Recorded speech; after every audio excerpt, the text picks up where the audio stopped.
And let me take you to the practice quiz. And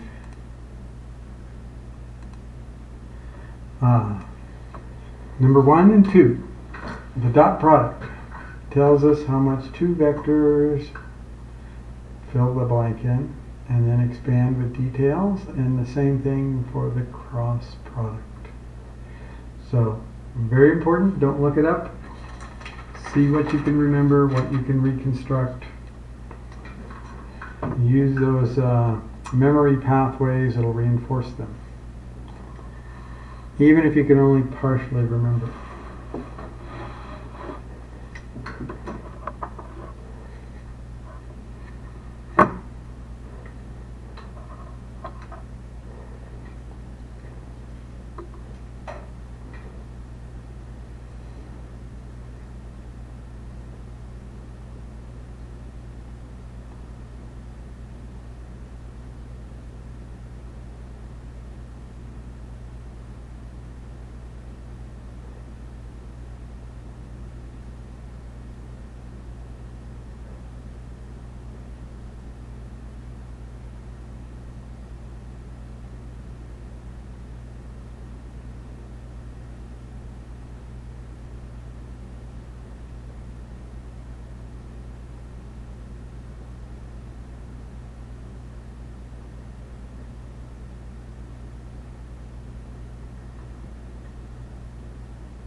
Okay, another minute.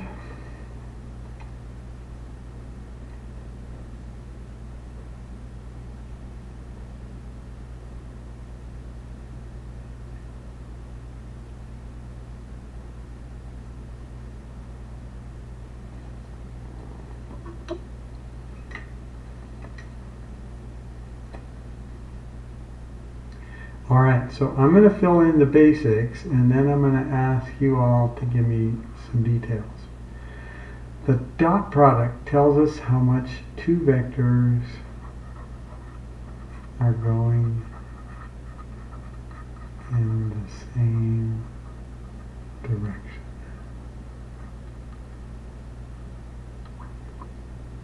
And can anybody expand this and give me some details? Volunteer number 1, anybody?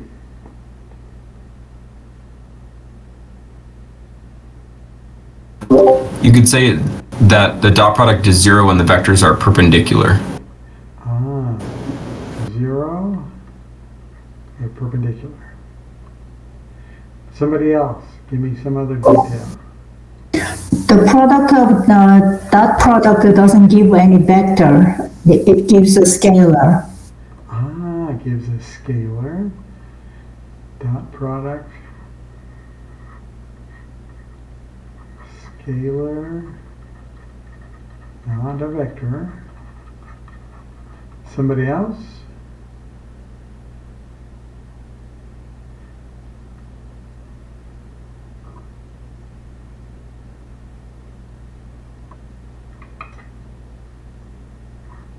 So if it's 1, the vectors are same direction.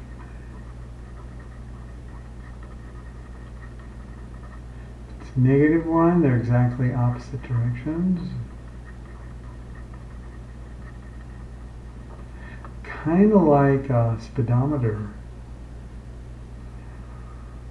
From -1 to 1, 0. And here, it's perpendicular. Here, they are parallel. Here, they're opposites. As we go like this, it's So that's the dot product and the formula for the dot product. The definition.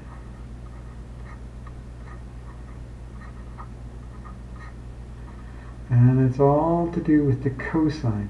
And the cosine has these characteristics. Cosine of 0 is 1. When the two vectors are going in the same direction, you get the 0 angle.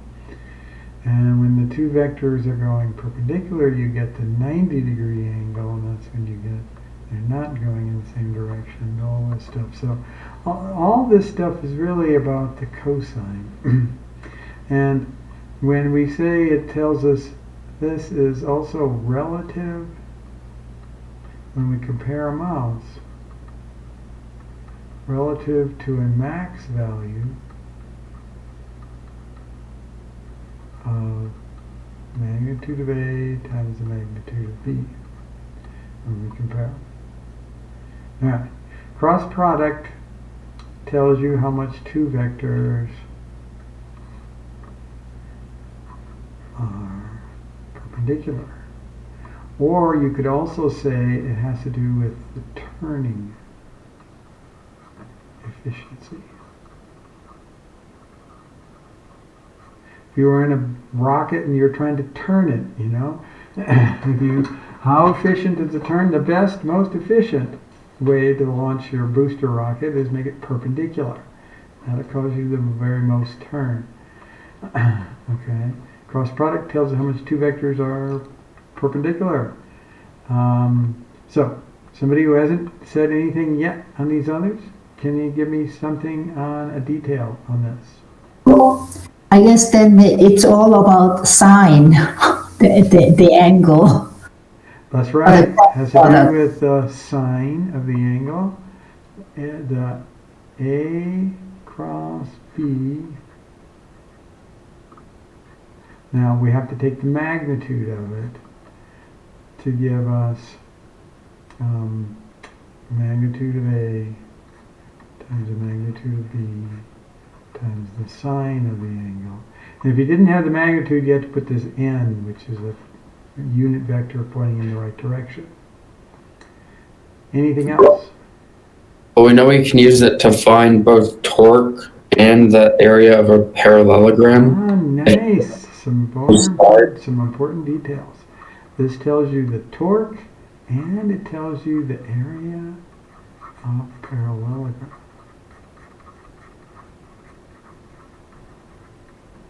This one doesn't really have an area interpretation. This one, if you take the magnitude of it, because it's a vector, so this one we can also say it's a vector, not a scalar. And not a scalar as opposed to the dot product. That's right. Did we catch everything, or is there anything else? Anybody think of anything else? Kind of got some big, I mean, we could make our picture kind of like before. We could say it's like this. And it's also -1 to 1 and 0. But when we're at 0, the vectors are parallel. And they could be in either direction. But the turning efficiency is horrible. So you didn't make any kind of turn when you did your booster rocket. And these two are both going to be perpendicular.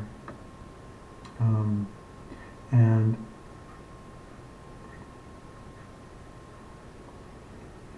how come sometimes you get 1? How come sometimes you get -1? Remember, this is a vector.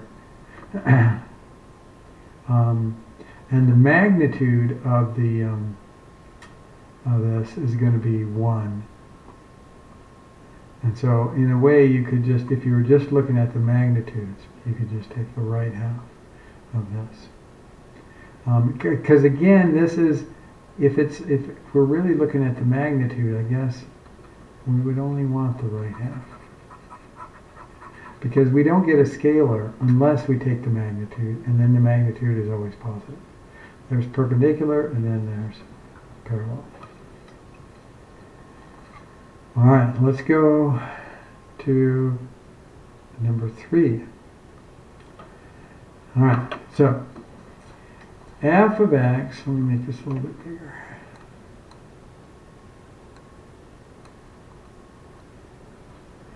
It's equal to this function is what we call a real valued function of a single variable. So we're going to describe the output first, and since we're putting of, and then that tells you the input second. So this is going to be similar, but there's going to be some kind of change that takes place, because this isn't the same type of function as this one. So in the next one, fill in those 2 blanks.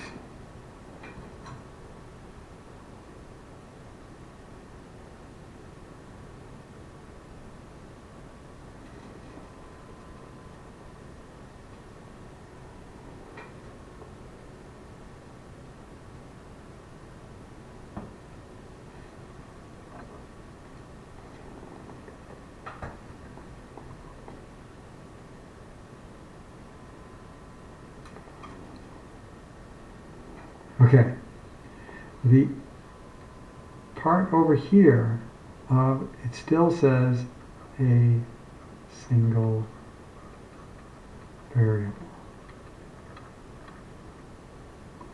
And this is no longer a real number. You are getting a vector. Although the input is a single variable, the output is a vector. So we don't say real valued, we say a vector valued.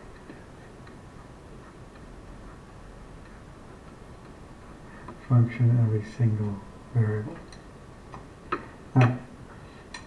Let's pause, give me a little feedback on number 3, this first part, and this review of the dot product and cross product.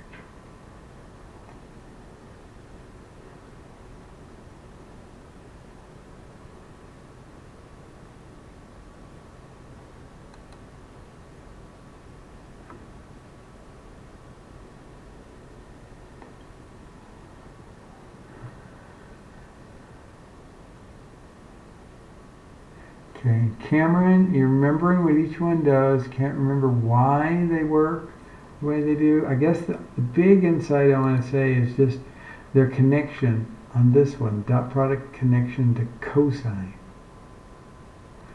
And that's one of the big reasons why it works this way. And the cross product connection to sine is why they work that way. And this cross product was perhaps invented to find torque, or turning efficiency. And then the dot product is a nice single number, kind of in the same way, but that does how much they're going in the same direction. All right, let's go to this next one.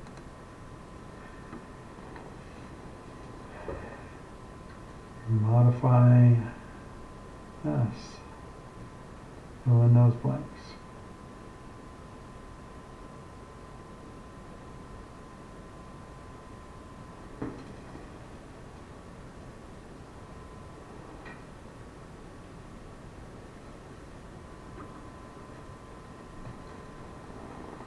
Okay, now the output is a single number. So this is real valued. Function of, but now we don't have a single variable of 2 variables. It's a different world. This is 3 space. This was 2 space. This was still 2 space, but a vector valued function. A question? Yeah. So when you say variables, you always refer to independent variables, right? Yes. Like Yeah. X, Y, Z, right. The input variables. Yep. Okay, and Do functions exist that can return both a real number and an imaginary number? can you get both a real number and an imaginary? Is there a function that can return both? Yes. In fact, an imaginary number has a real component and an imaginary component, like 3 plus 2i. But those are outside the scope of calculus 1, 2, and 3. We're going to stay in the real number system for calculus 1, 2, and 3. All right, fill this one in.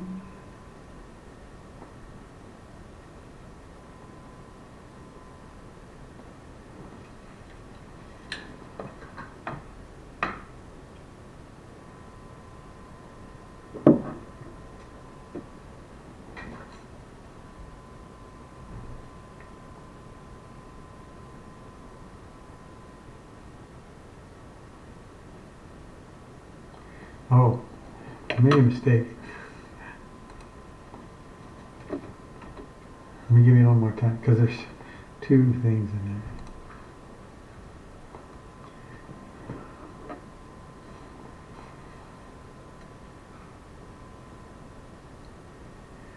Okay, so let's look at the output.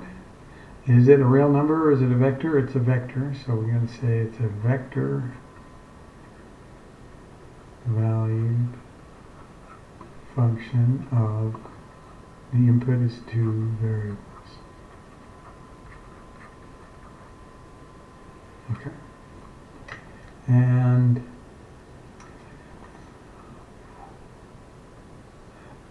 so notice we had four different possibilities here. The one that we're going to be focusing on today is this one.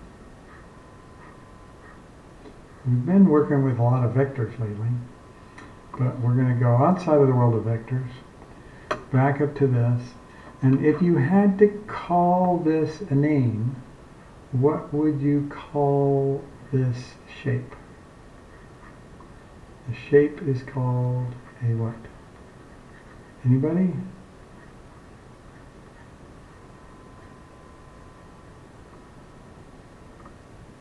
It would be a surface, right? That is correct. You imagine the XY plane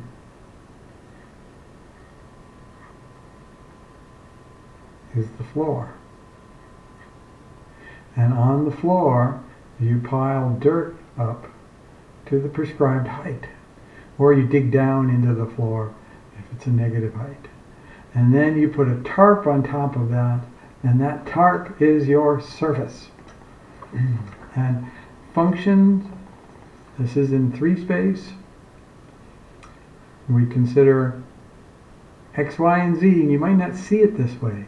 You might see 2x plus 3y plus 9z equals 4, but you can always switch its format, solve it for z, and then replace z with f of xy, and we'll think of any any equation has x, y, and z in it,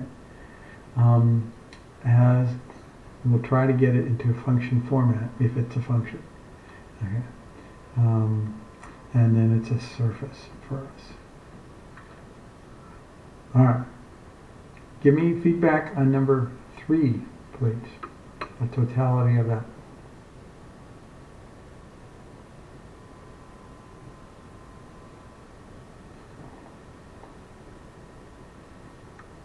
I'm not sure how. Yeah. I'm not sure how the last function we went over returns a surface. The last function is not a surface. It's only this third one that's a surface. Good point. This last one is a space curve.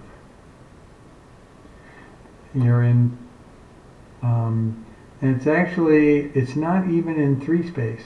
You could just draw that in the XY plane.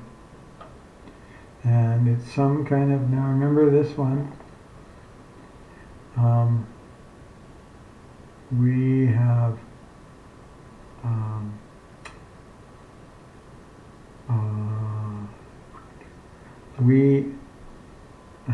we haven't really looked into this yet. We've looked only into vector valued functions of a single variable, and more often than not we've called this time t. And this one, vector value of two variables, we'll get into that later on. But we haven't looked at this in any detail at all. Just barely kind of enough to be able to recognize this.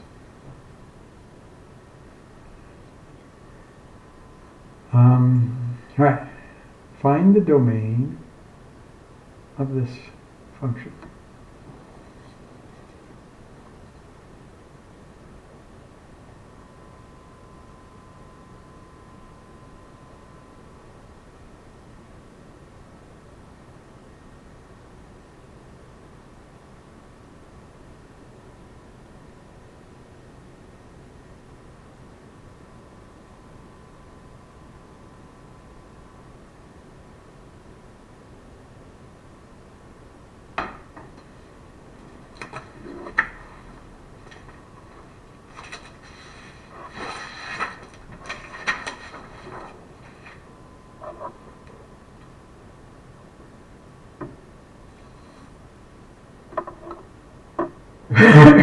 30 seconds more.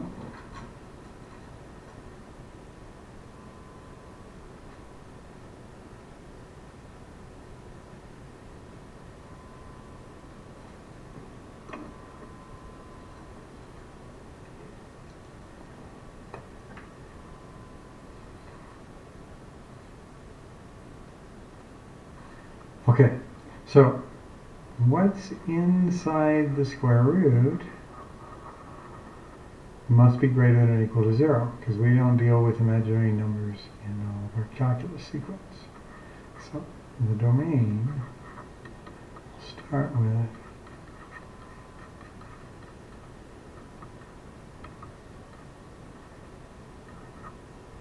must be greater than or equal to 0. So move this 3 to the other side.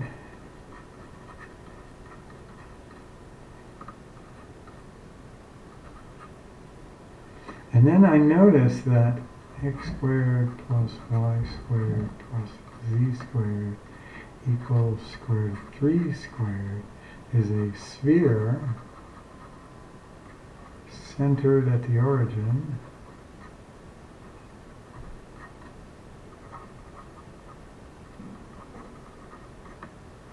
with radius of square root of 3. So this is the exterior of the sphere. The boundary of the sphere and everything outside the sphere. Alright? And so there's a hollow ball that's not part of the domain, but everything else is part of the domain. Exterior and beyond sphere.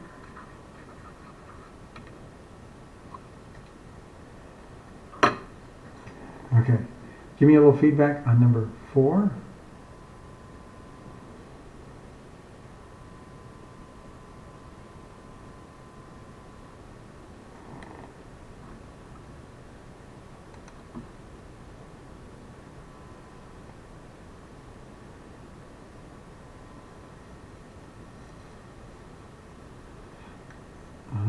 Now,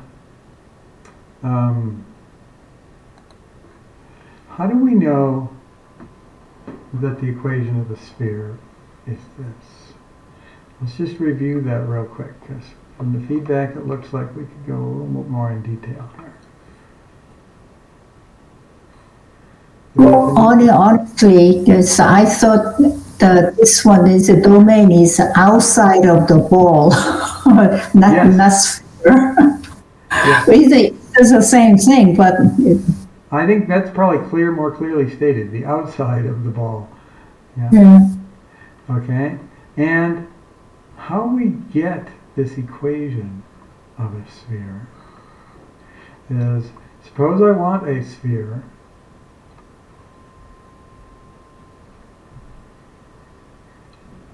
centered at the origin, and it goes back like this, or maybe kind of like this. And what we want to do is we want to say, well, any point on the edge, some point x, y, z, and the distance between 0, 0, 0 and x, y, z, we'd use the distance formula.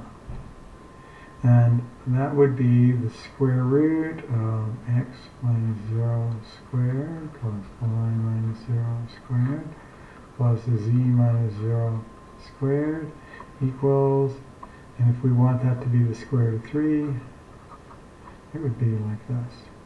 And then we square both sides, and then you come up with that equation right here. And so that's the distance formula turning into an equation of a sphere. Now, this is hard to visualize in 4 space because there's 3 independent variables. That's the input. Those are the inputs. And then we have an output. And we just drew the domain, but we didn't draw the surface of this. This is something in 4 space, and you have another, you've got x, y, and z, and then there might be like a w, which is the output of this. And we don't try to draw 4 space functions, but we can imagine what such a thing might be useful for. It could represent temperatures at points in space. So here are all these different points in space, and we're saying, all right, we're going to ignore what the temperature is inside this ball. And then, but all the other temperatures outside of this ball are determined by this equation right here, and this is all the temperatures.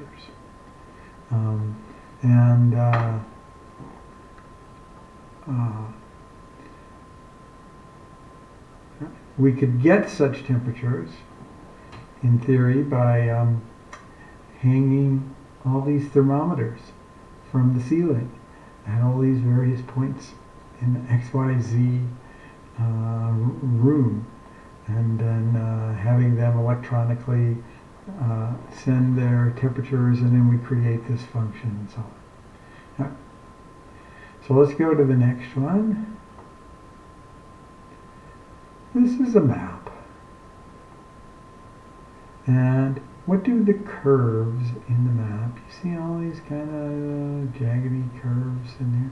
What do they mean?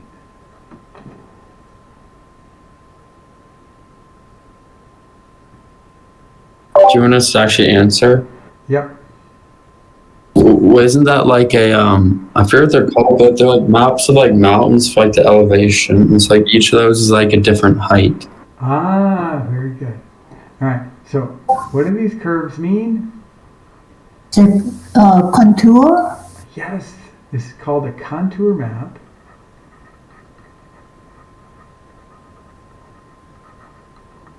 Each curve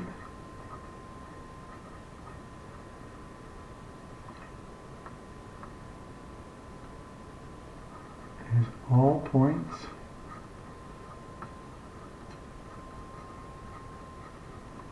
with the same elevation.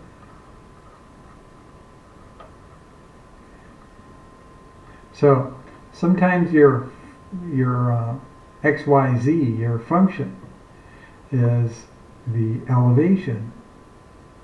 And if we connect all the points that have the same elevation, see here's 1,000 meters, 2,000 meters, so on, we get these crazy kind of curves. All right. Now, we're going to wind up calling these curves, each one of these curves, with a name that kind of makes sense. Level curve. It's going to be one of today's topics. Level curve is, if you walked along this curve, you stay at the same altitude, you're kind of level.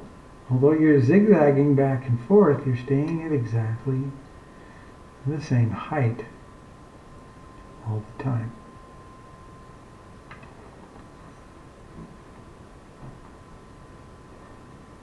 Okay, now look at this picture. This, I got it from the internet, and it told you, and it said what these numbers represent, but I left that off intentionally. Use your imagination. Think, what might these mean? And anybody can conjecture out loud now. Anybody?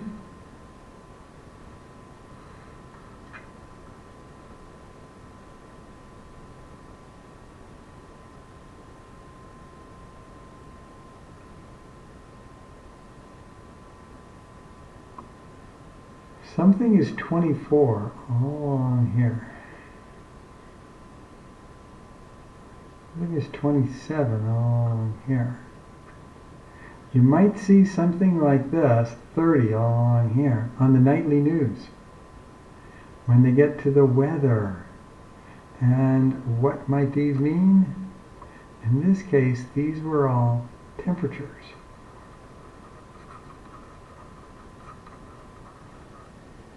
24 degrees, 27 degrees, so on. And when you do a map of, where the temperature is staying the same along the curve, they have a fancy name for this. These are called isothermal maps.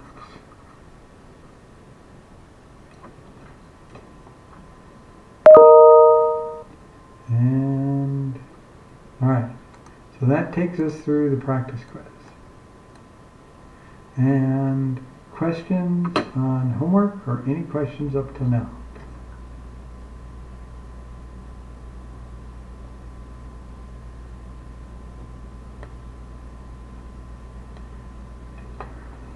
All right, if no questions, let's go to 15.1, graphs and level curves. All right, so I've been talking about functions in 3-space for a while, but to draw functions in 3-space is not easy. In 2-space, you can make a table and then make all the dots and connect them, and it works. But we've talked about how in 3-space, trying to connect dots just isn't going to work. So we'll review the basics, functions in 3-space.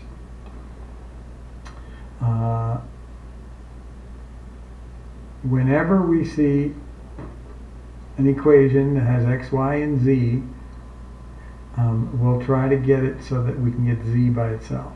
Now, if z is like squared, then you'd get like plus or minus, and then it's not really a function. But then if you took them as two separate functions, one is the plus and one is the minus, then it could be then a function. It would technically have to pass like the vertical line test. Straight up from the xy plane, any point straight up from there should intersect our surface at most once to be a function. Okay? And the set D is the domain, and D is the floor. If we were in a physical classroom, x and y axis.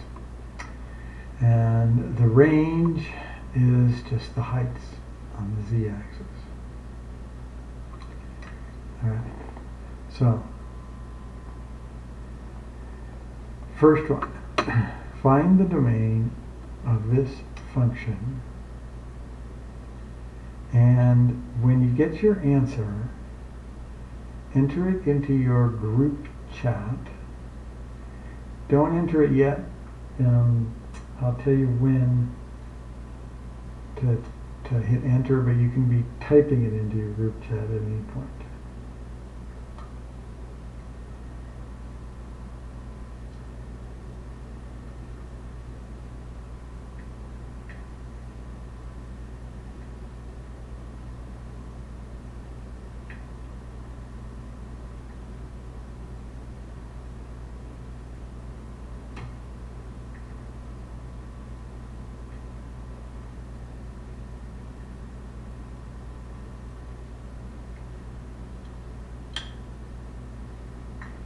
Okay, go ahead and hit enter.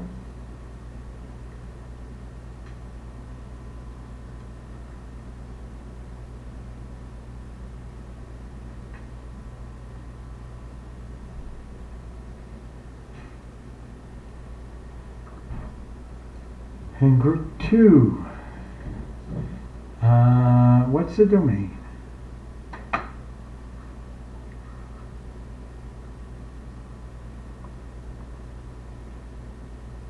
So I thought that the domain for x was x is greater than 0 since you can't divide by 0, and so then y would be all real numbers. X is greater than 0? Yeah. Or x is not equal to 0. Can X be negative? True. Yeah. Okay, so we'll change that. X cannot equal to 0. Y is any real number.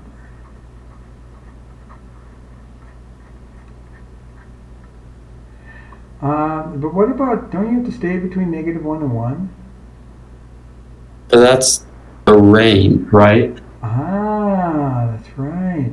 That doesn't enter into the domain. You can take the cosine of 1,000,000.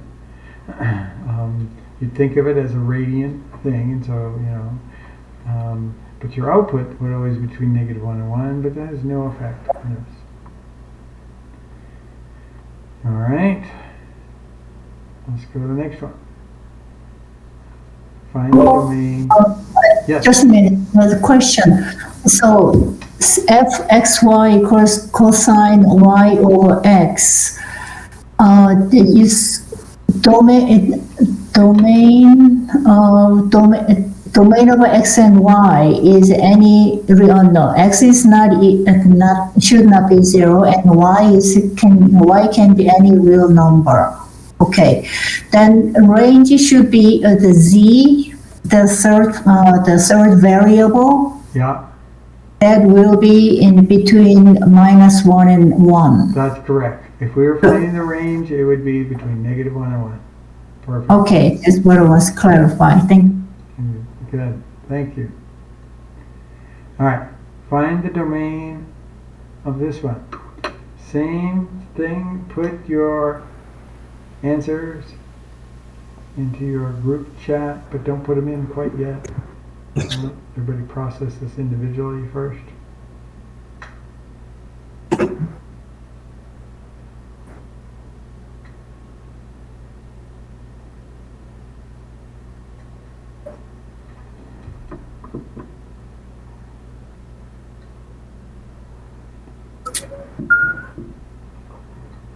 Okay, I think somebody's got their mic open.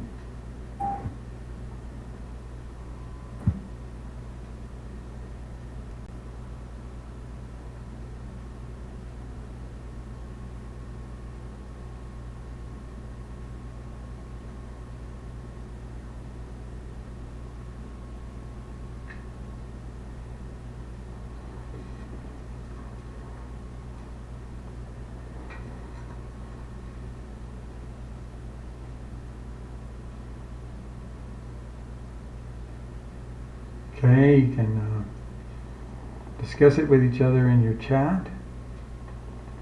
And this one is kind of complex.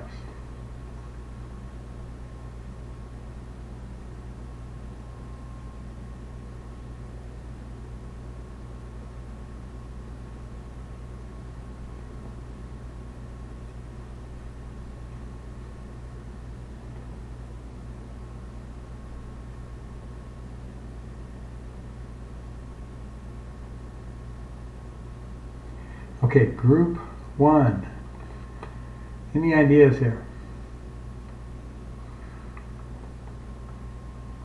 I might say, no, I didn't write down yet, but the x maybe between 0 and pi, and y between 1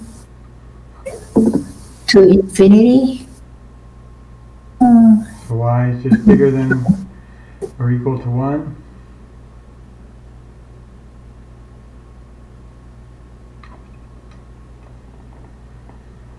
Okay, that'll get us started here.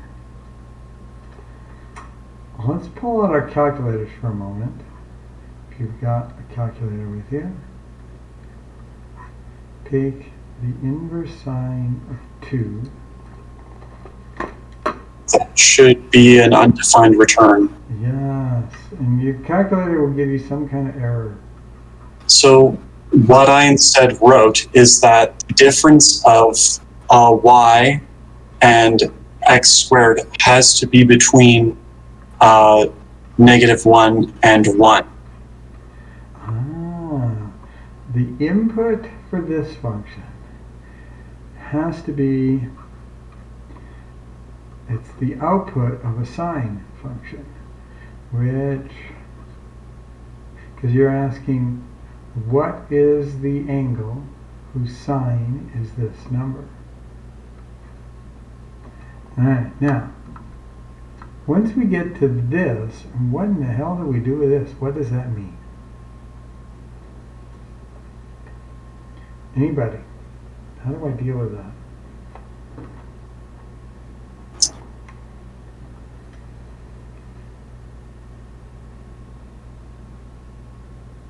Well, so long as the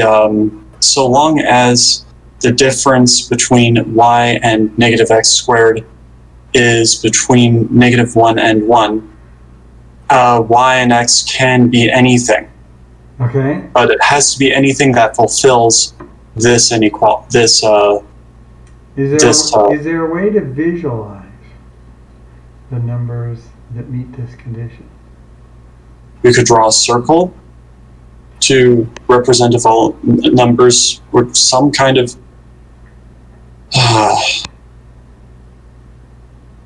it should look like something like a natural logarithm curve. It's going to be a little bit simpler than that. And the trick to visualizing this is, although this is a 3-space function, if you're going to draw the surface, it's in the x, y, z plane.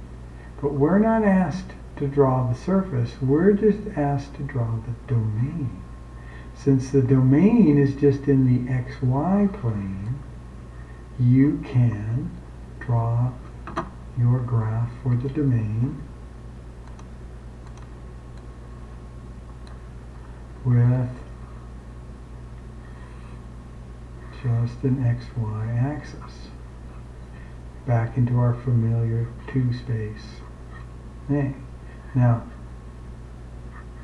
with each one of these points is going to be a height associated, and that height will vary between -1 and 1, but we can think of the domain this way. And now we can take these two inequalities and break them up. Yeah, parameterize them. No, I'm just going to write them as two separate inequalities. Okay. Y minus x squared is greater than or equal to -1,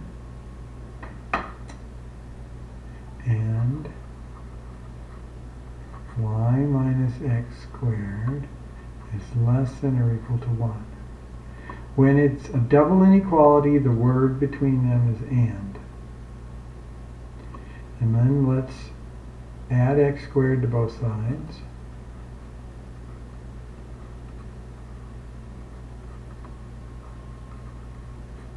Add x squared to both sides.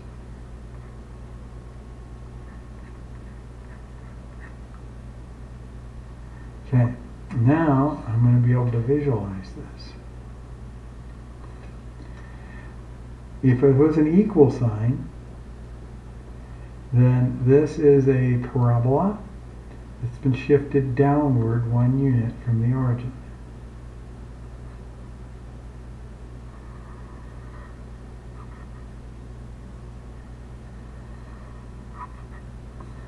This is a parabola that's been shifted upward 1 unit. And the area in between the two Very good. parabolas is all valid values of That's x and right. y. There One- is the domain.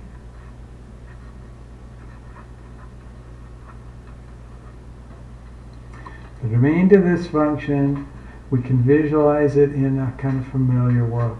Now, if you had to kind of transpose this into an x, y, z axis and then draw it on that plane, it'd be a little trickier to draw. So that's why I kind of simplified it so we could just see it like this.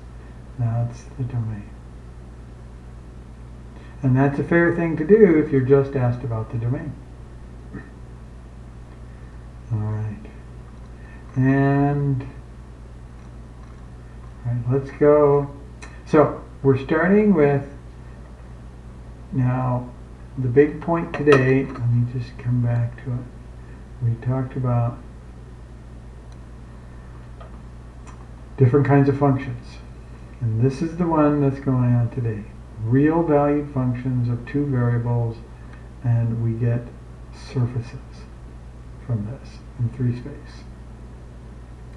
And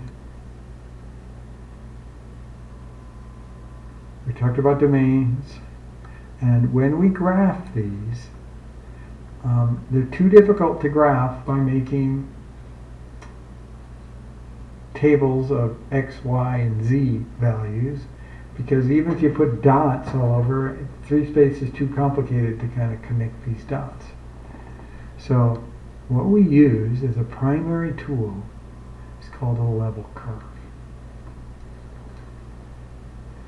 So for a function z equals f of xy, what if we connect all the points in the domain, which for the function f produce a height of 3. Now, what's often overlooked in this sentence is this part. What if we connect all the points in the domain?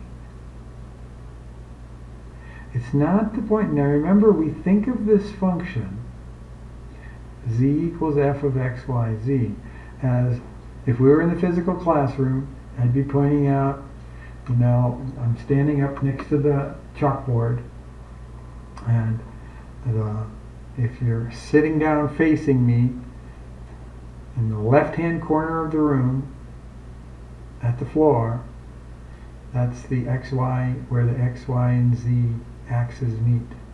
And the x-axis is coming, the y-axis is going underneath the chalkboard.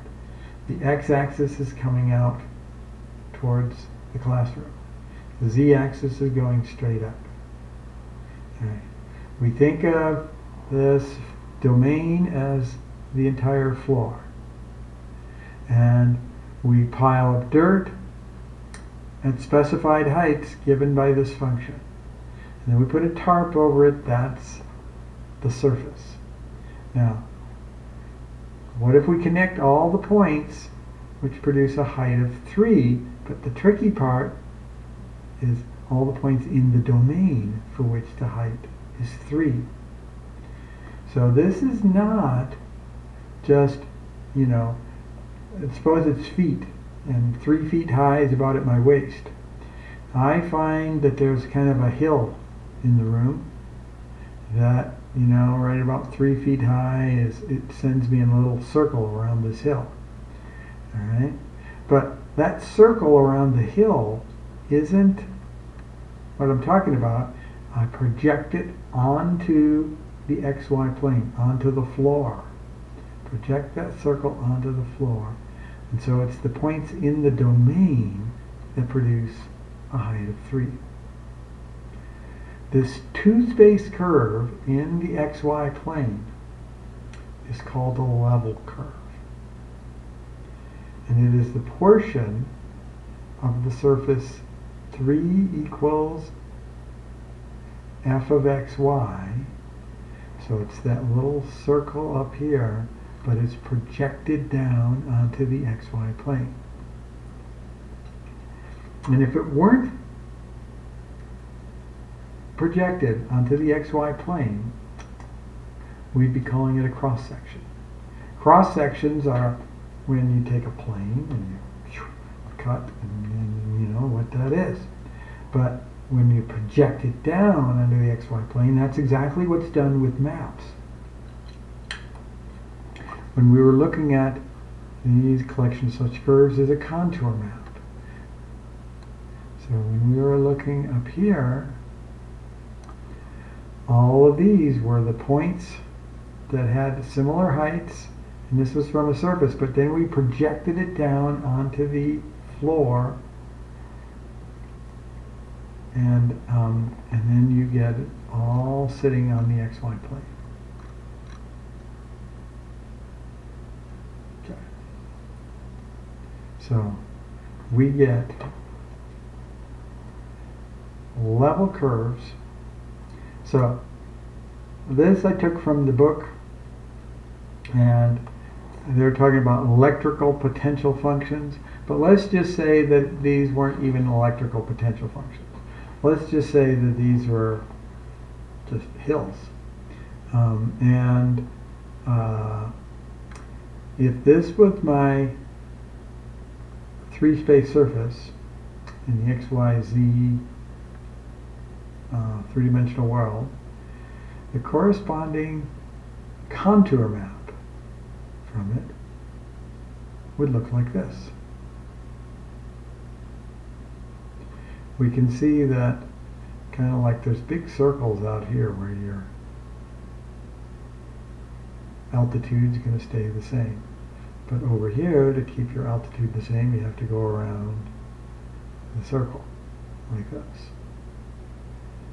Alright, and we have some questions that I'm going to ask about this, but this is like kind of a natural stopping point. So let's stop here. Let's start again.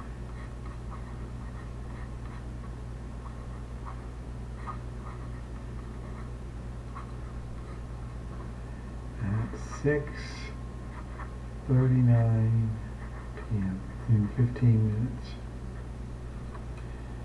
And does anybody need to speak with me before I take my break?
So.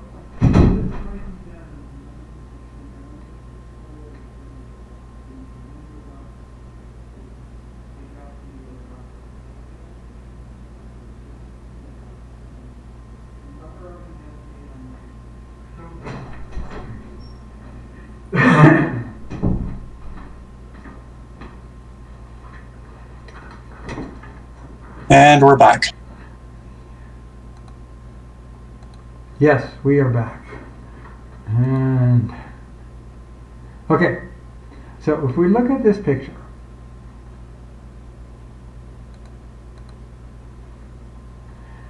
there's the picture, there's the level curves. We're going to do some analysis and do some things that we notice. So in your groups, type in how you would complete this sentence. Dips can be distinguished from hills by, and then at my cue, go ahead and hit enter and then briefly talk about it in your groups.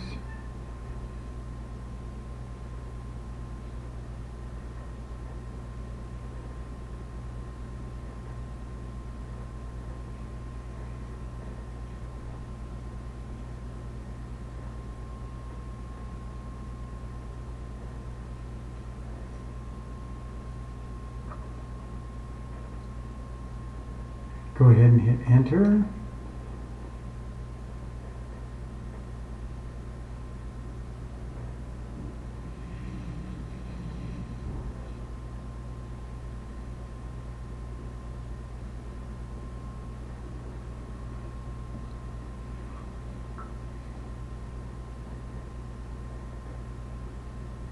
Okay, and Yulia, in group 2, what do you see that your group has put up for this?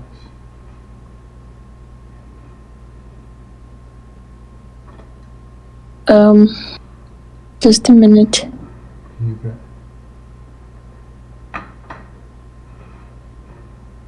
bet. Matt said that he's not sure, and Cameron said that the low curvature means fewer contours, higher curvature means more contours. Okay. Anything else you want to say, Yulia? I don't have anything to add by myself.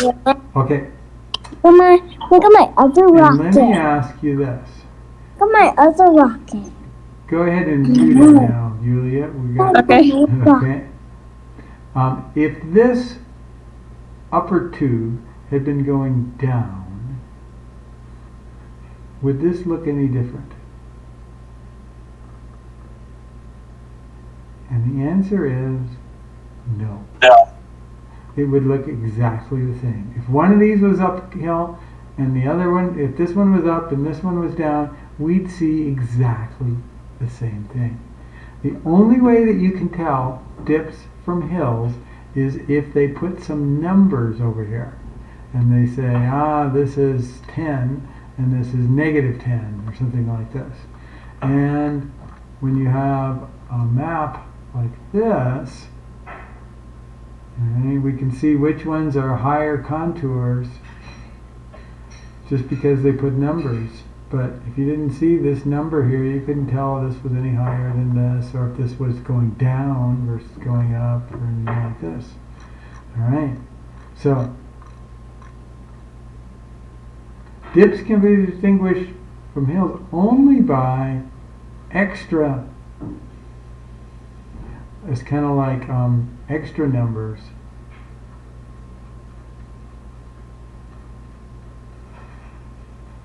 Denoting altitude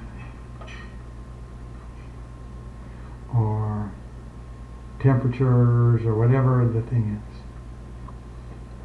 But from the shapes of the curves themselves, dips and hills are indistinguishable. They're going to look identical in contour maps. And some contour maps, like this one, don't give you any numbers. And then if all you had was this, you could not be sure whether you're reconstructing it correctly, whether you're making up or down. Either one could be up or down, even one or both. You just don't know. Okay. Let's go lines. Let's say this should be really curves. Close together. What do they mean? So, type High that in. curvature. Go ahead and type that into your group chat and discuss it within your groups, and then we'll.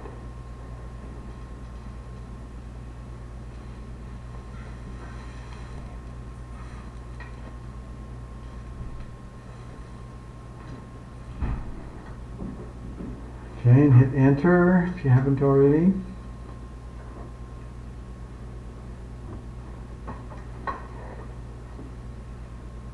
Okay, group 1. Curves close together, what does it mean?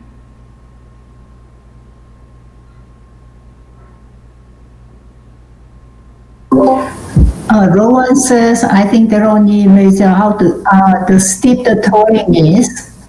Closer lines means steeper slope. I also said just a steep hill. Ah, okay. Curves close together. I'm going to put it very... However, there is an assumption concerning the curves. What's the assumption? The assumption is that a contour occurs at fixed changes in the z-axis. And generally, that's what they do. If the height is changing rapidly, then they put... So these curves might be like every time the height changes 100 feet, you put another curve. So it might be 100, 200, 300, 400, 500. And that's typically what's happening. And so if we see a bunch of curves close together, then the height is changing very rapidly. So again, back to like this one over here. If that's 1,000 and that's 2,000, these things might be at, 1,100, 1,200, something like this. Probably some kind of regular intervals. Alright, let's go down. Lines far apart.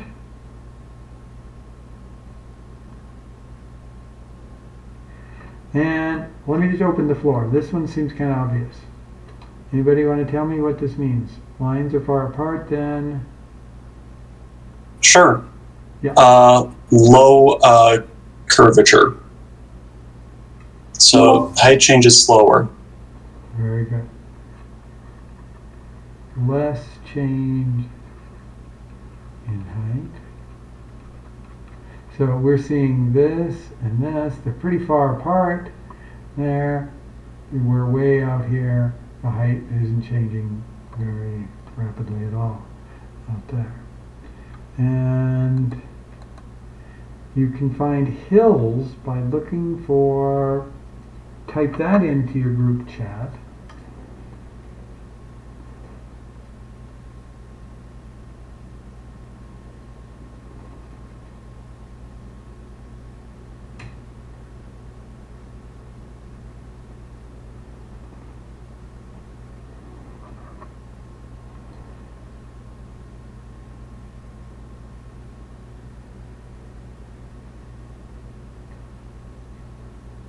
Okay, and group 2, how do you find hills?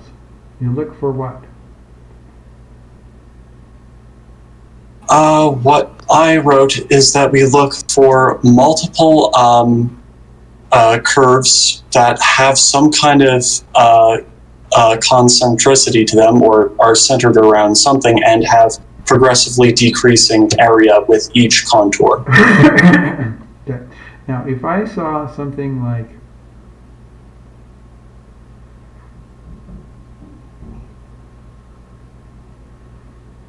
this, Is that meaning there's a hill here?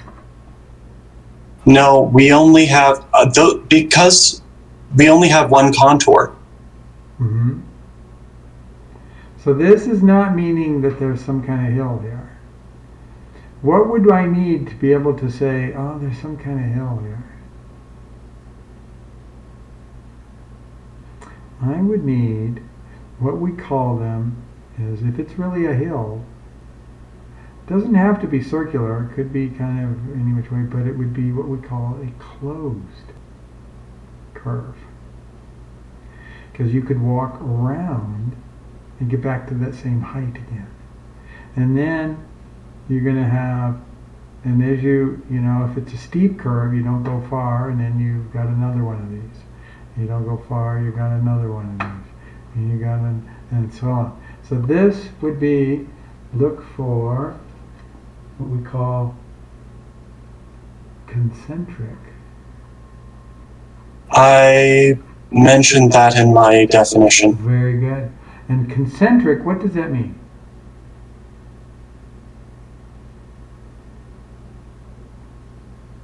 Root word center. Having the same center. So it's a bunch of, like if they're circles, they all have the same center or close to it. Concentric closed curves.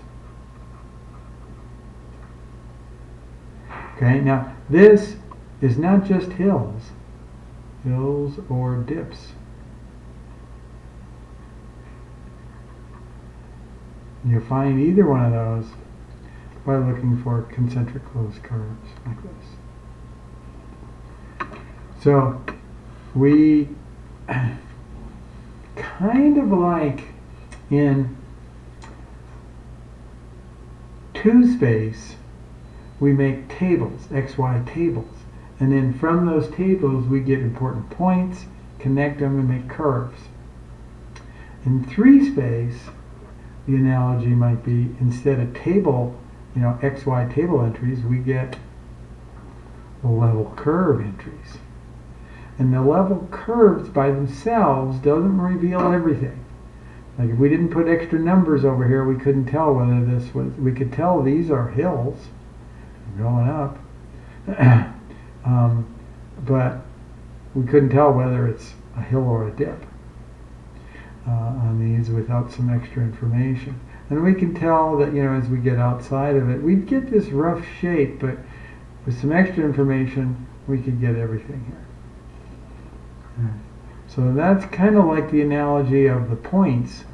The XY coordinates of specific points is specific level curves for drawing in 3-space. Alright, so let's take an example here. If I was given this function and I was told to draw a contour map. Or suppose I was told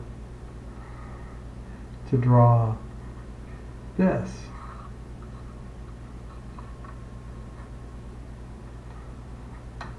Draw a surface from this equation. My first instinct would probably be, oh geez, I'm going to get, a bunch of points. But I'd take all these points and I'd put them on and I'd have no way to figure out how are these going to connect. This is probably not going to lead me anywhere useful. And I'm probably going to get overwhelmed with what's going on in here if I go straight from here to here.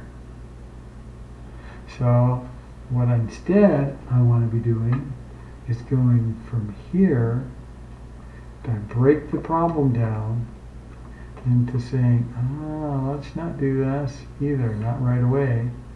Let's do this.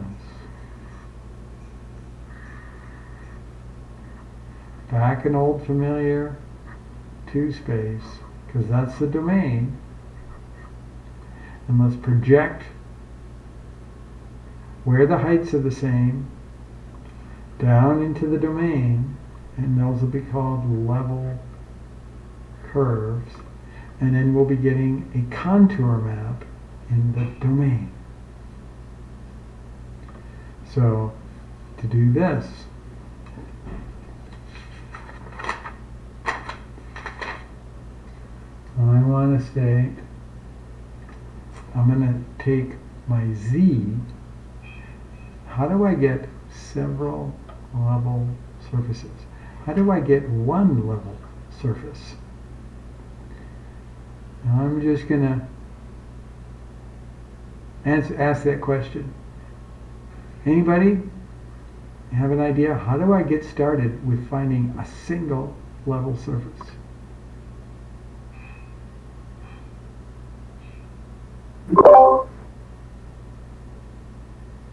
Yes. What? Oh, I'm sorry. Go ahead. How about fxy? We put in the 0.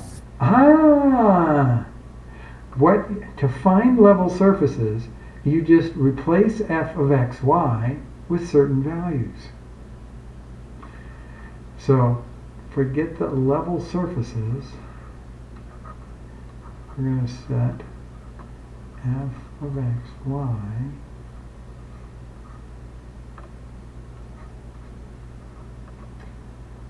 to various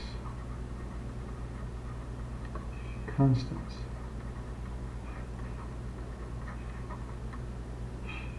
Now, the first thing that I notice is f of xy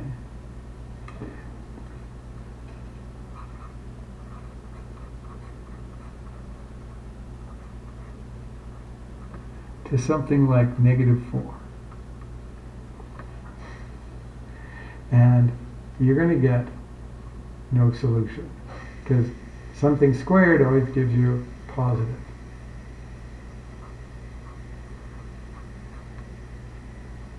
So this tells me that when I have this picture, everything is going to be on the floor and above, nothing goes beneath the floor. And Jesus said, set f of xy to 0. That seems like the place to start. If f of xy is 0,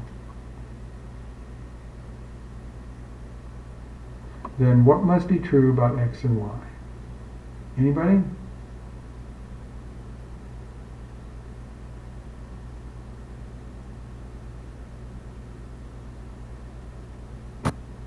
You could say that y minus 2x squared is equal to 0.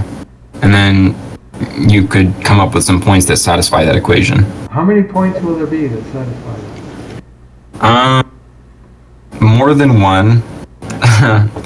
I would assume that there's going to be many. Many. All right. So y minus 2x squared is going to be 0. And now I'm going to take the square root of both sides. When you take the square root of both sides, you're supposed to put plus or minus, but it's not going to matter in this case because plus or minus 0 is still 0. Y minus 2x is equal to 0. Or y equals 2x.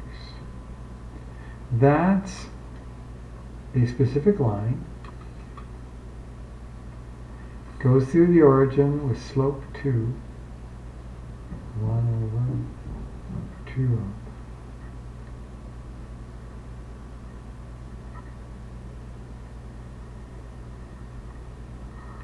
This is a level curve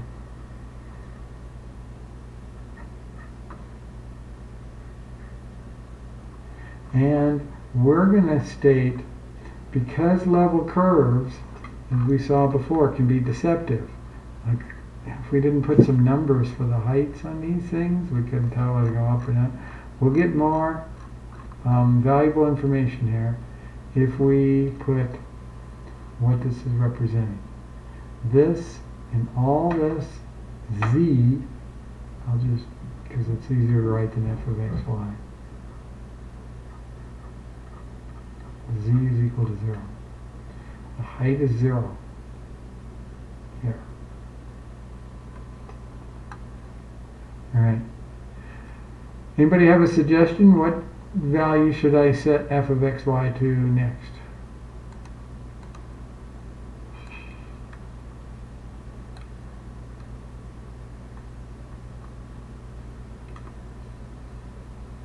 We could do 4 just because that's square roots easily. Okay.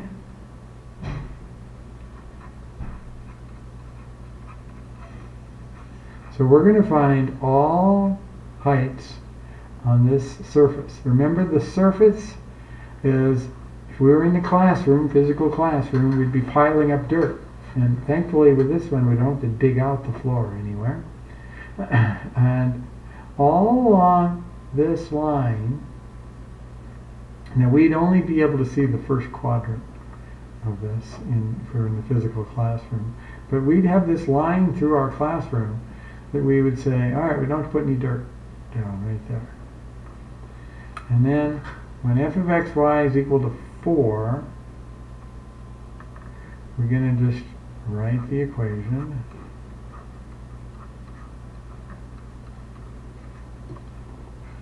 We're going to square root both sides. And this time the plus or minus does play an important role.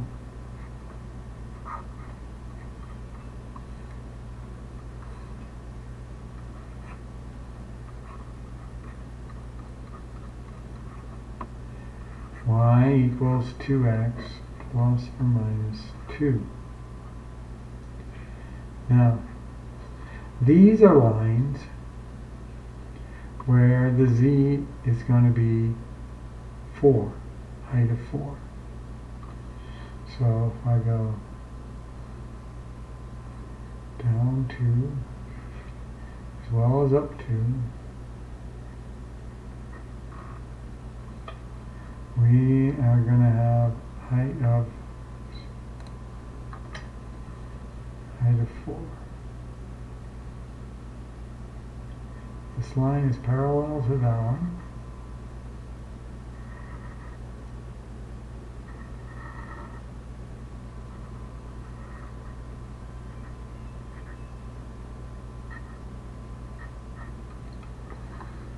And we're going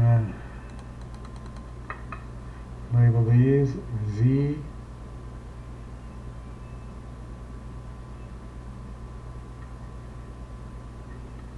is 4, Z is 4.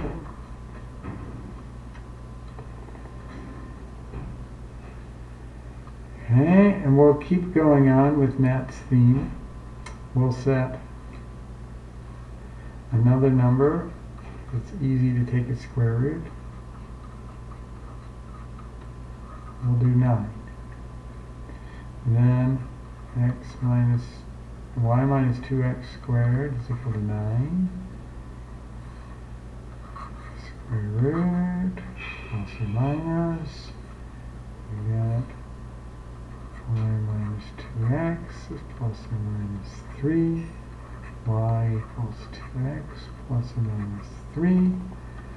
Now, we're going to keep getting things that are 1. It just changes our y-intercepts by 1 each time. But our heights are going to be changing a lot more. So over here, every line is parallel, and they're all equally spaced here. But the z is now 9.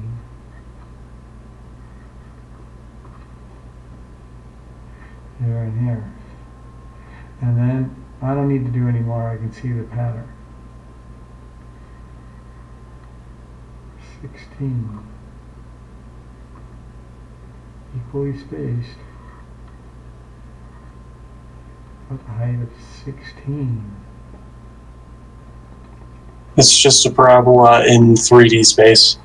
Alright, cool. So that was the next thing that we were going to do, is does this give us insight into the 3D shape over here. So one description is a parabola in 3 space. Can anybody else add to that description? Give me more. And of course, it's canted with respect to the axes. Okay?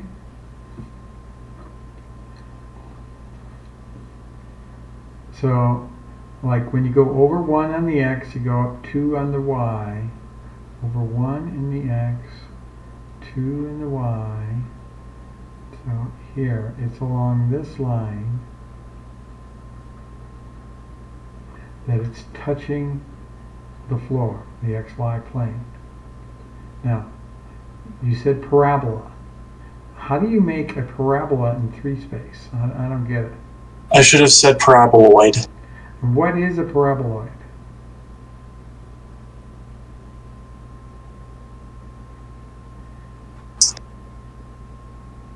No, it's not a paraboloid. So how I'd make a parabola in 3 space is I'd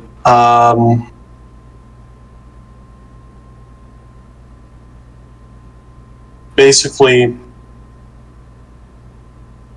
imagine a parabola on an xy plane and then pull it out into the z plane. All right. And Let me then pull it. ask you, is it this shape? Kind Roughly of like, U shape. Kind of like a satellite dish. That's what a paraboloid is, but a parabola. So, is this one going to be like that? No, it's No, simply it's not. imagine pulling a parabola out of the sheet of paper so you have like a curved piece of metal. Ah, yes, like a curved piece of metal or even a sheet of paper that you tilt up. And But you're holding both ends together, almost together. yes.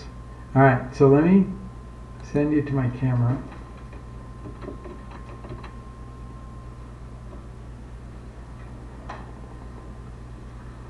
And let's go to my document camera. Turn on the light. So I could have a sheet of paper here. Get over that.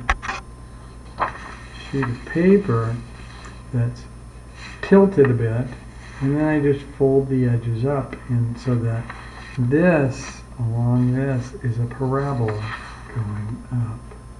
And here is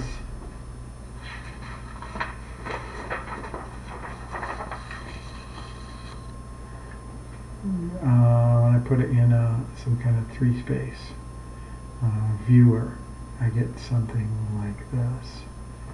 And so let me even do this. And I'm gonna capture this and put that here.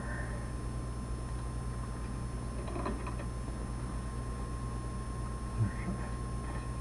So that's my we could eventually get to be where we're drawing the 3 space shape, but we start with a contour map to get us going, and then we can get to these things. There's one other thing we should probably note about this contour map is that even though the lines are spaced a constant distance from each other, the change in height is not constant. Very So good. If the change in that's height were constant, then I would make a fold and keep the parts of the paper, like linear. It would be a V shape. But this has got to be, yes, going up quicker and quicker like this. Good point. Any questions? So in other words, that actually is a little bit twisted. Yes, because Yeah. the bottom of this, you got to orient your paper so that this stays on the floor, and then you curl up both sides. That's right. Okay, anything else?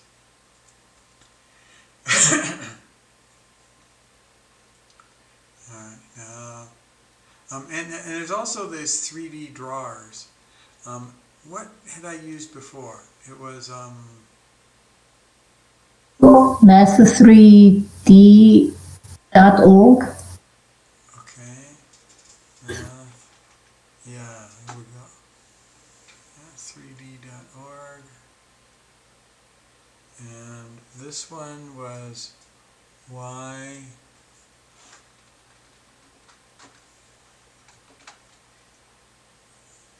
minus 2x squared. And this then shows it, and we can rotate it around as well. And I can zoom in on it, etc. Real nice and easy to see this. You can see it's always staying. And the one thing I like about this, see, because most of the other 3D graphers, the z-axis moves all around too.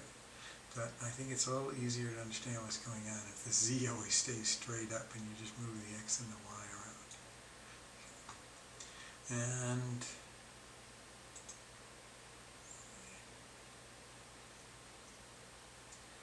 so let's do this. Match the function with its graph and give reasons for your choices. So when you take these surfaces and you put them into like a Math 3D thing, you'll get, so there's 1, 2, 3, 4, 5, 6, but there's more than 6. Well, there's 6 surfaces, there's 6 contour plots. So you can take the equation, you can go directly to a surface, or you could say, hey, I'm going to go to the contour plot first, and then I'm going to go to the surface, and so on. So let's do it this way. Let's take, everybody look at 59, and decide which contour plot and which surface is correct, and type your answers into your group chat and possibly some reasons why you're choosing those. Don't hit enter quite yet, so give some time for your partners to process themselves too.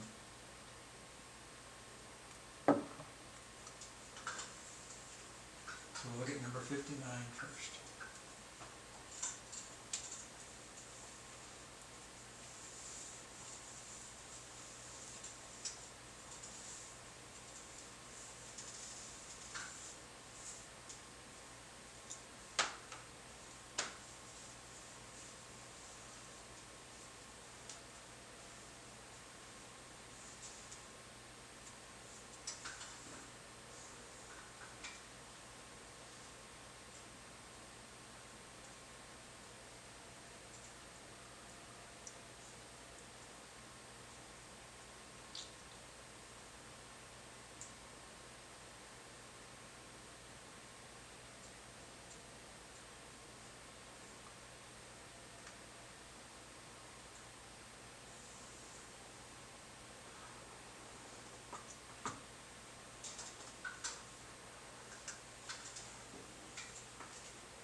Okay, go ahead and hit enter for your group chat. Talk it out and try to be able to justify why you're picking which one.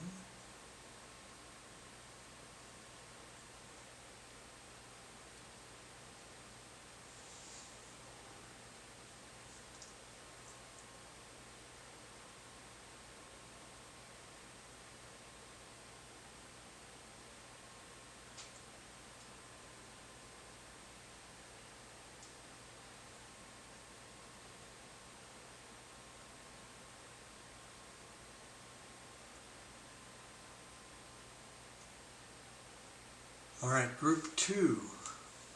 For 59, which contour map were you picking?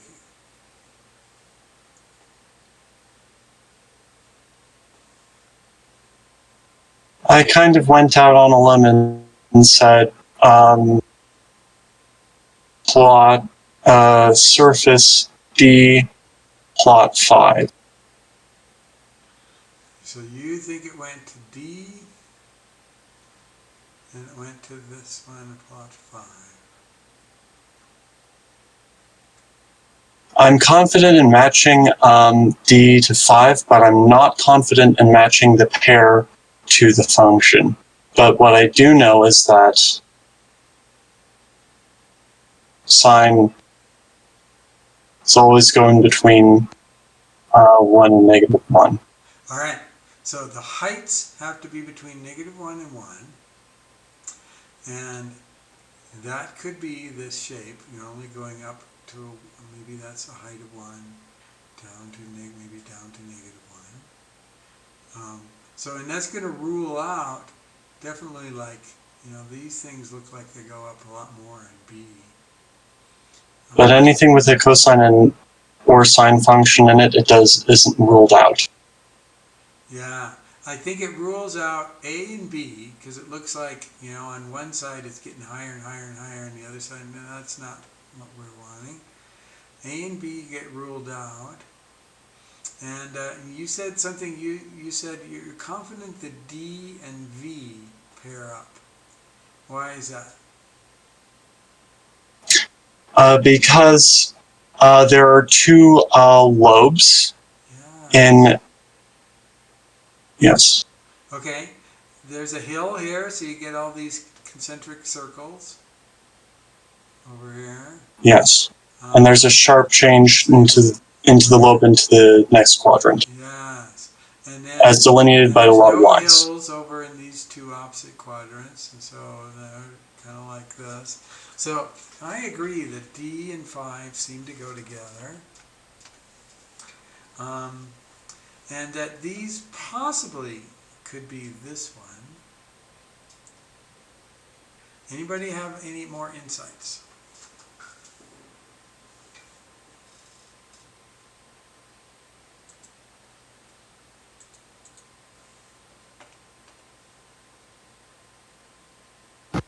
I mean, I don't really have a good explanation, but I thought it was E and 3. And for this, again, I'm confident that E goes with 3, but not so confident about that pair with 59. E and 3. Because you got all these hills, I agree with you. all these different hills and all these concentric circles seem to go together, but not necessarily with the equation. So, similar theme. You're getting good reasoning on which contour maps are going with everyone, but making the link with the equation is harder. Okay, so let me help you out with mapping it to the right equation. So we're going to set the z. Suppose we set the z equal to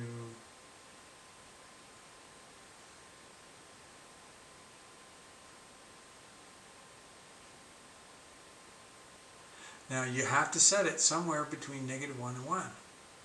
So we're going to have to set it to be some kind of value. Let's set it to be like 0.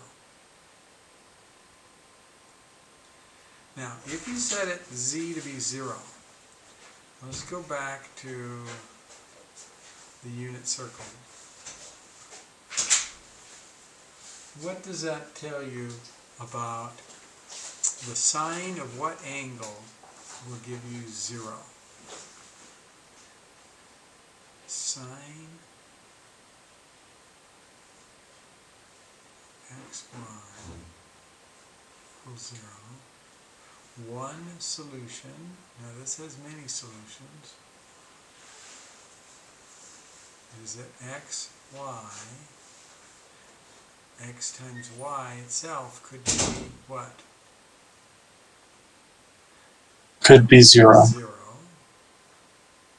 which tells you x is 0,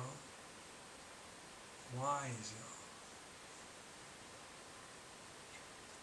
0. Now, this says that we're going to get a height of 0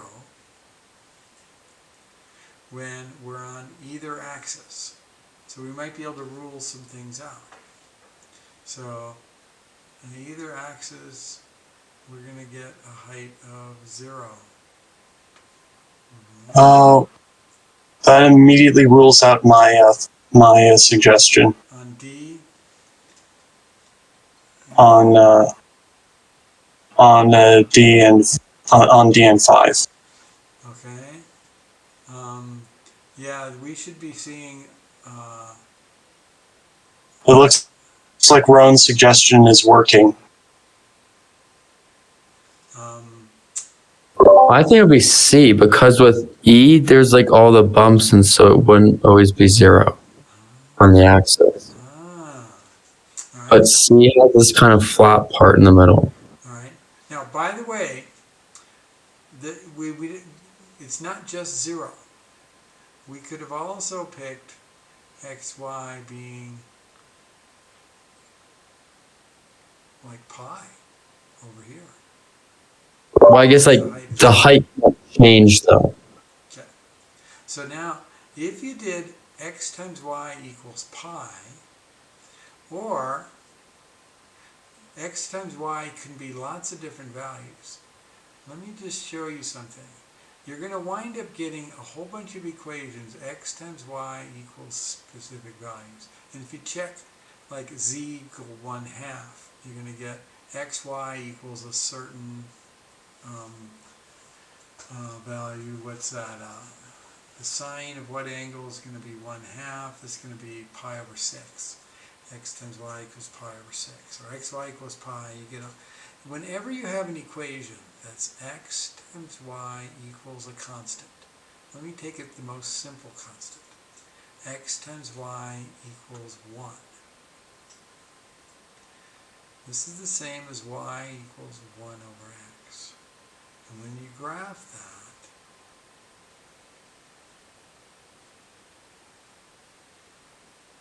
that looks like this. When this is 1, this is going to be 1. When this is 2, you're going to get 1/2.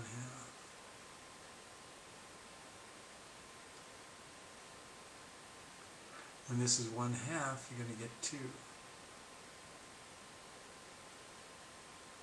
It's going to go like this. You get these kind of shapes. Now, if you get x times y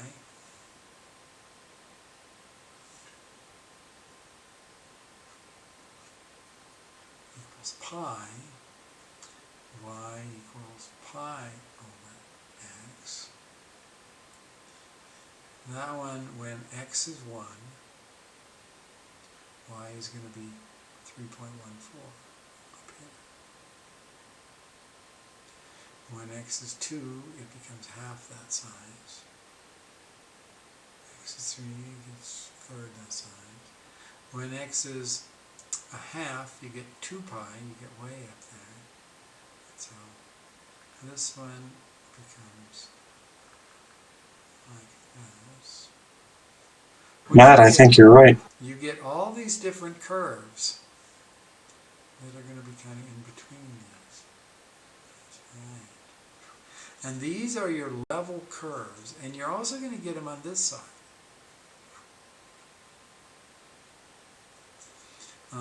And so what? Yeah. On the axis, it stays the same. And then the level curves are going to be over here. So see, that shape tends to do it. And then which is the level curve over here, 1 through 6? Anybody have any suggestion? 2. Yes. 2. I thought 2. Yes. We're getting these over here. And they don't, it stays between the heights of -1 and 1. And we're going to get this. So this seems to be C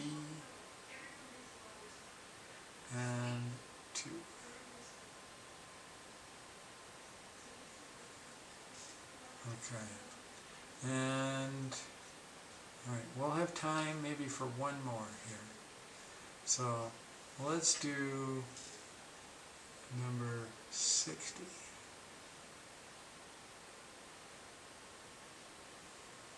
So try to find the contour map and the surface that matches that.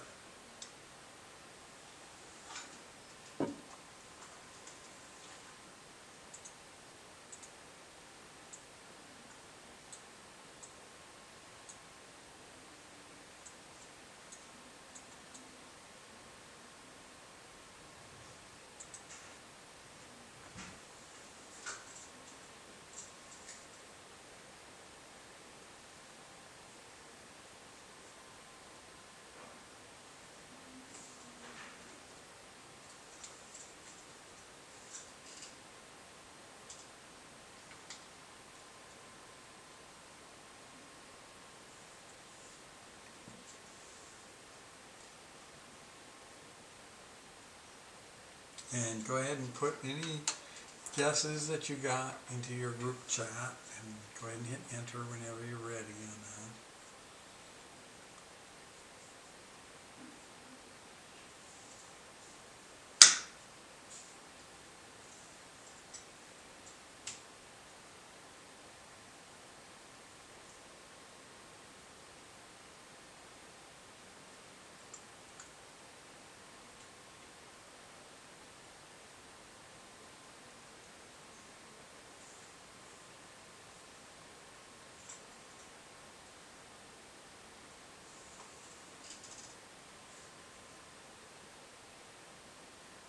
Okay. You got something? All right. Give me Yes, I do. Give me your insights. My thought is that 60 is surface A, plot 4. Surface A, plot 4. Tell me what you're thinking. Why did you choose those? I chose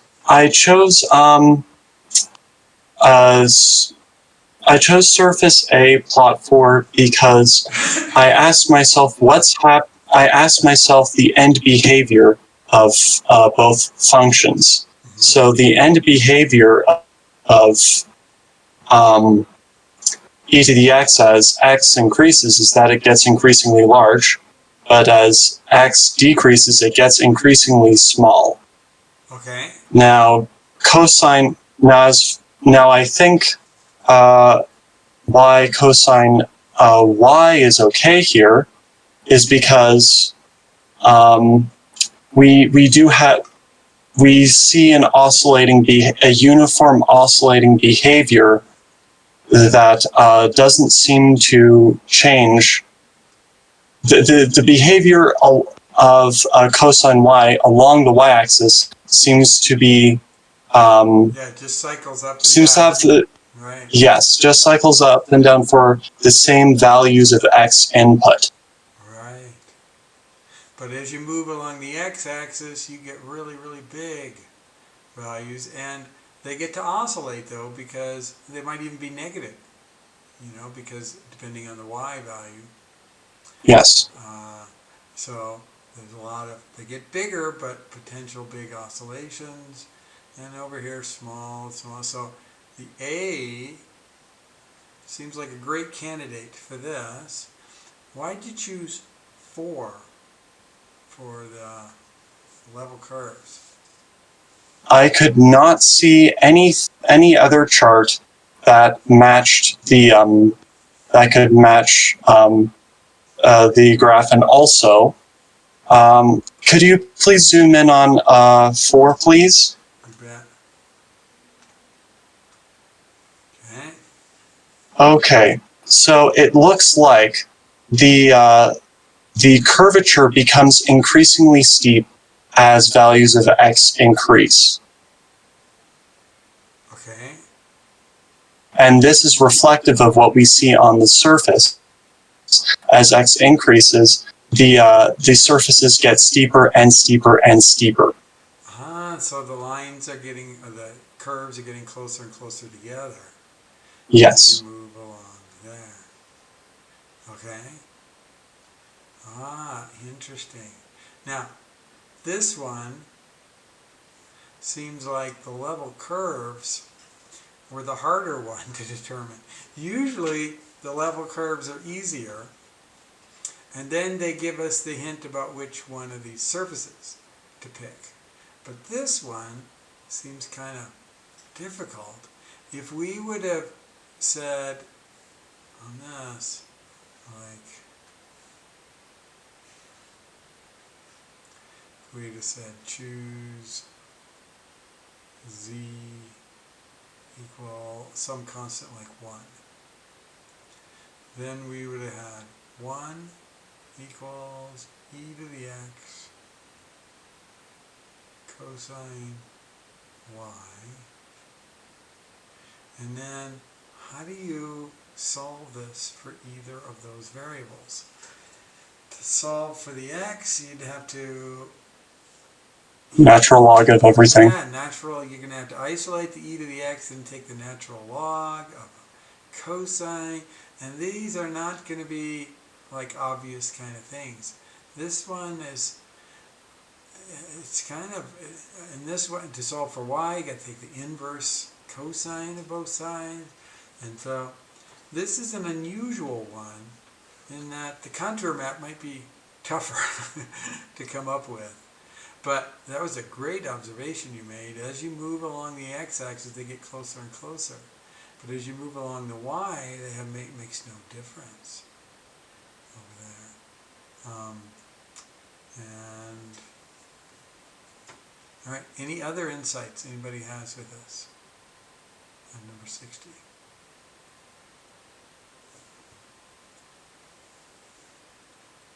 Okay, the homework, homework is 15.1,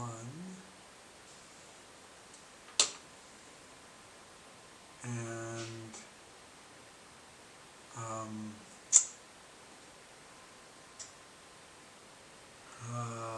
remember you can make corrections on previous homework assignments. Okay. And upgrade your grades on those. And any questions before we stop? Yes, I know that we will not get to the rest of the surfaces and contour plots tonight, but I'm wondering if there might be another time where we will be able to go through all of these, because I am very interested by what I see. Well, there is a problem very similar to this on the homework that has you match stuff. So you'll get to practice this.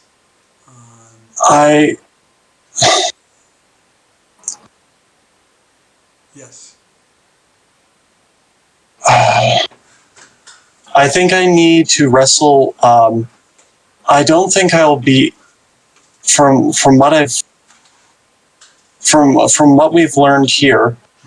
I'm not sure if I would actually be able to still do that similar problem. I mean, I would love to do that problem, but I'm still going to have the difficulty of linking the functions to the graphs and surfaces. Okay. I would add that too. Okay. Yes.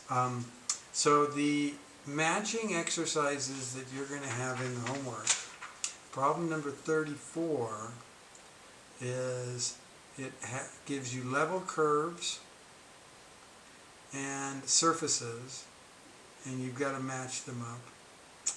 And then number 35, it has equations and surfaces that you've got to match up. And when you're doing number 35, really consider constructing some level curves if you're having any difficulty in between. And then on 36, through, there's some of those that are assigned, 34 through 38. When you go 36 through 38, it says graph several level curves. Although it has a T next to it for technology, really I'd like you to do those just by hand. Don't use don't use it.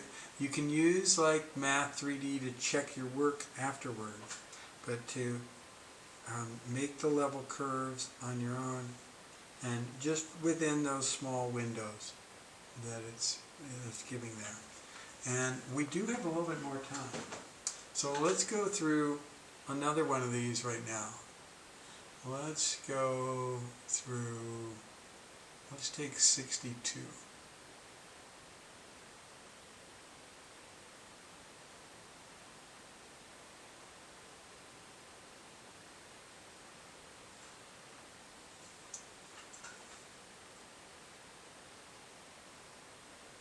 All right. Try to pair it up. And this time let's go in the order of contour map first.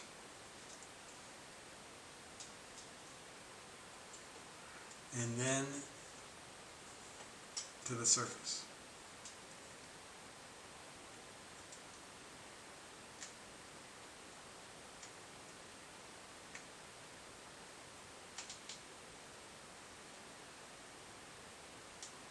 Can we put out our thoughts in our group chats? Put your thoughts into your group chat.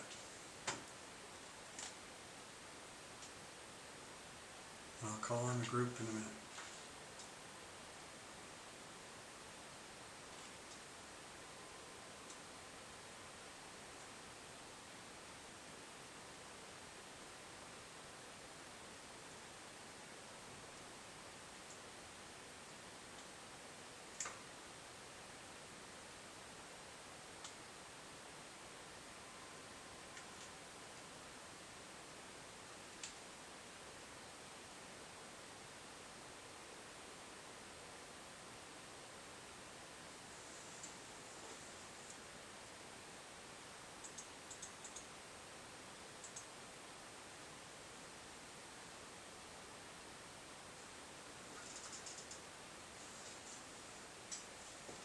Okay, 30 seconds more and I'm going to call in a group.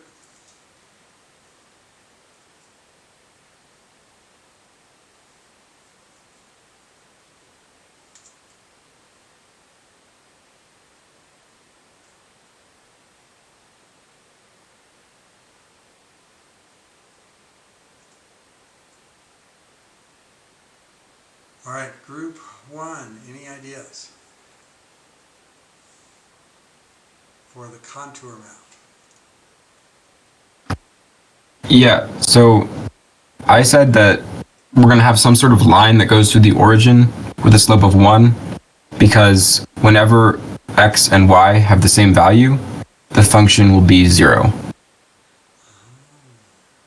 And I guess, so my instinct was then it had to be v, or 5, I guess. But now that I'm looking again, I could see that just with that, it could also be number 1. It could be 1, or it could be, you're thinking it could be 5 as well? Yeah. 1 or 5. All right, so the observation that you made is if x is equal to y, then z will equal 0. Now, x equal y is this line right here, 45-degree angle. And on a 45-degree angle, you're going to get the same heights all the time. This has a 45-degree angle. This has a 45-degree angle, level curves. Okay. And then the question is, if we just shift up or down, will we still get level curves? So if we take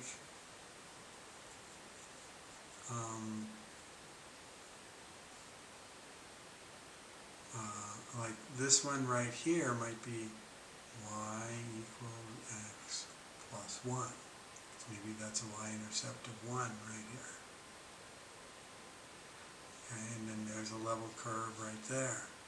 Again, if y was equal to x plus 1, would we get the same? Is it the difference between these two that makes this to be the same? If y is always 1 bigger than this,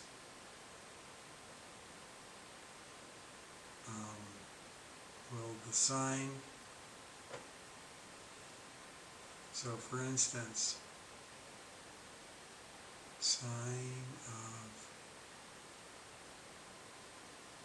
4 minus sine of 3, is that the same as the sine of 7 minus the sine of 6?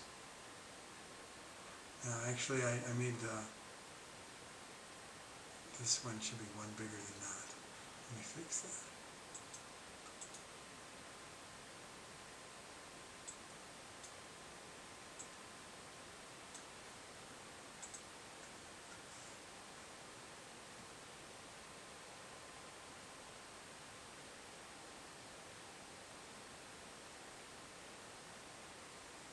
And we could just check this out on a calculator. Take sine of 4 minus sine of 5. You get the same answer as if you take the sine of 7 minus the sine of 8. So let's all do that and check it out. Make sure you're in radian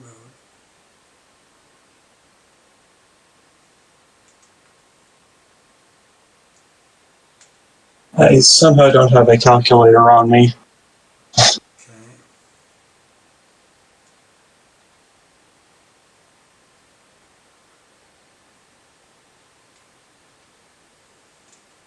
You said radians, correct? Yeah. In calculus, we always assume, in derivatives and all that stuff, it doesn't work with degree mode.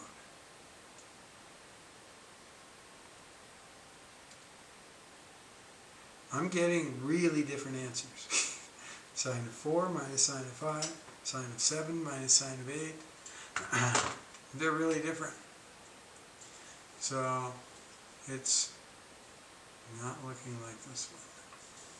It's going to do it.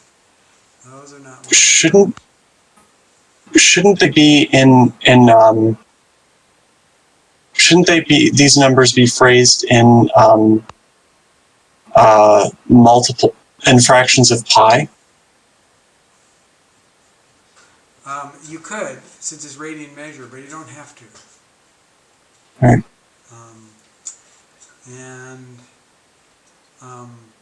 So this one is ruled out. The only one now is, 5? could it be 5? Because it looks like there is like, while there's curves at the edges, there's like kind of a straight line that goes through the middle. That was Rowan's opening, part of Rowan's opening statement. Okay, so 5 looks like the best candidate. And why do they have these circles over here? So sine of x minus sine of y equals different constants. There's one other one that I think I can solve quickly, maybe, is if z equals 1. If z is equal to 1, then... It also might be I'll hold it. plot 3 surface. Oh wait, no, that doesn't work. Yeah, this is pretty complicated. Now notice how even just getting the contour plots is really complex, and that's why we're not asking you necessarily to make contour plots unless we make very simple functions. we usually use tools, use a computer to do that kind of stuff. And then to make the 3D plots. But by process of elimination, we're kind of coming up with 5. It's the only one that has diagonal line through the origin that's not linear everywhere else. So it probably is 5. And my idea over here was not a good idea. I don't think this, if it's 2, I think I can get it. If z is 2, then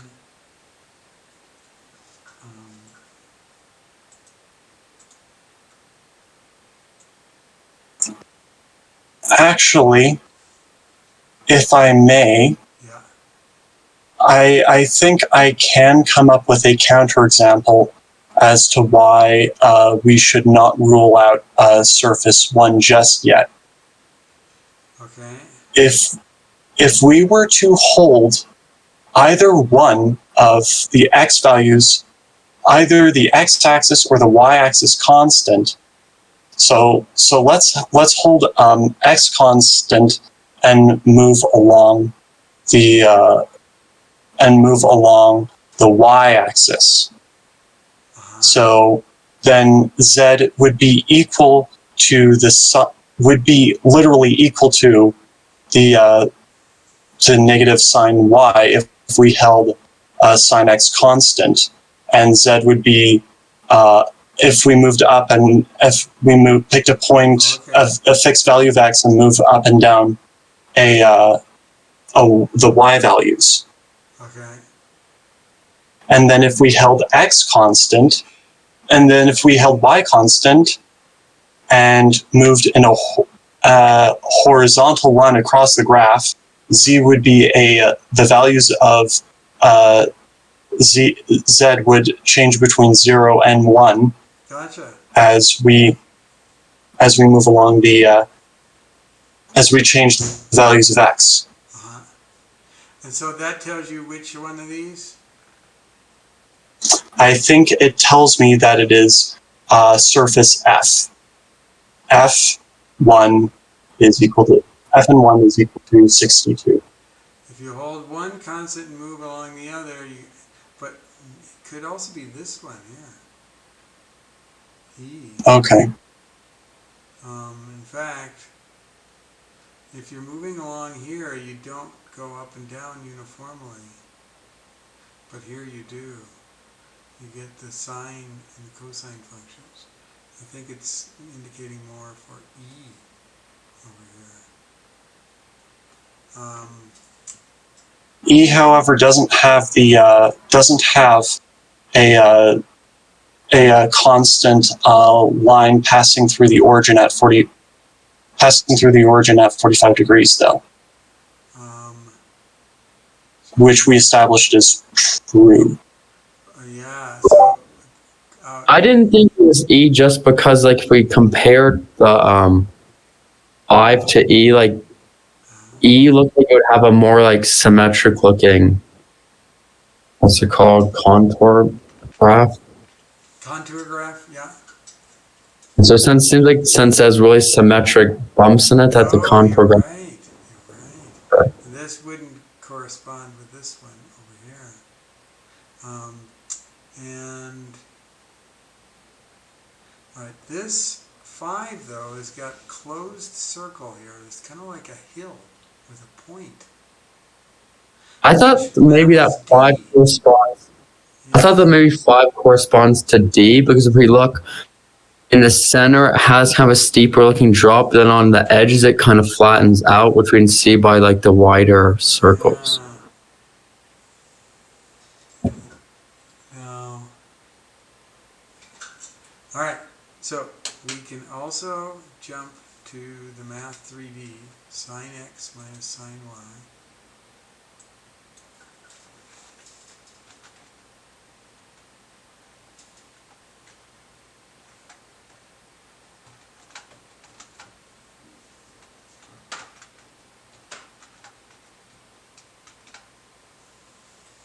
Now, is that the right? Yeah, so then that would be. We don't have graph D, wouldn't it? We don't have a surface like that. That's graph D. If I, I know, but if you extend the range, I would argue that D and E are in fact the same graph. Oh, You know what I no, mean? but E has all those little bumps, whereas D's like. I know, but if you, let's say we plot that like on Math 3D, but we extend the domain like from -10 to 10 in the X and -10 to 10 on the Y. Like I just plotted it on my computer and it looks the same as E. But then like if you zoom in, it looks like D. Okay, so you're saying would make these bigger. Oh, I see. That is actually really weird.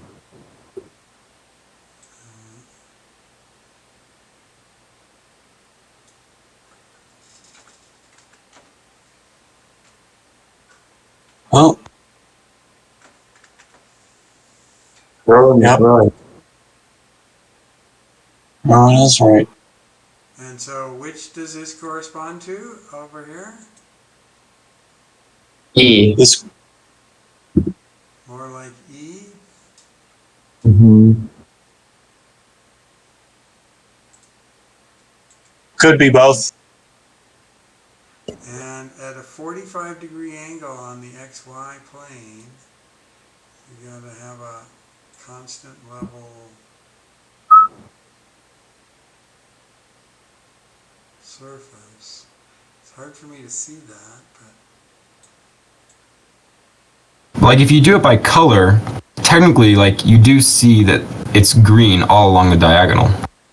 Or like kind of pale green. Indigo. okay.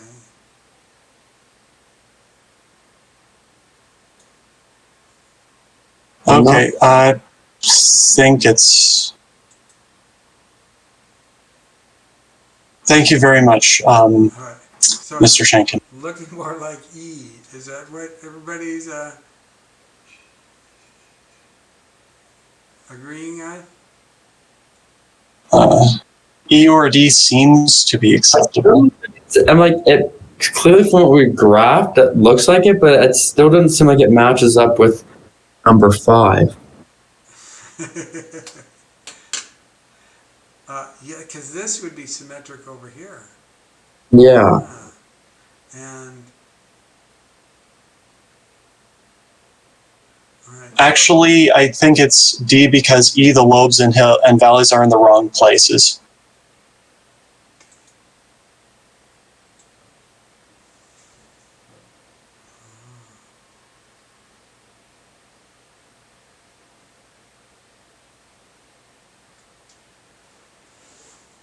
Okay, so fuel for thought. So I'm not. I mean, the more I'm looking at this, the more I'm getting kind of confused. These are not simple things, and that's why the homework is kind of broken down into like, you know, multiple choice and rule some things out and so on. Okay. Okay. Before I go, can I ask you one question about the homework assignment that you mentioned about? I checked the grade this afternoon, but most of them hasn't been graded. So when you say this, we can correct them and increase the scores. That means after you graded then you will let us know then what to do. Okay. Yes. After Okay. I grade it, if I put down you got this one wrong, you go ahead and make corrections on that. Okay then I'll check after all things And done. if I haven't specified which ones are like if I gave you 100% on it. The scan and send up to today. I finished all the homework, but Mine, I don't see any Yeah, I'm a little graded. bit behind in the grading. I'll catch up. Yeah. Okay, I had a thank you bunch very of much. exams to grade just recently, so I kind of got a little behind. Okay, sure, no problem. Okay, All right, thank you. you're Bye-bye. welcome. Bye-bye. Everybody have a good evening here. Yeah. You're welcome.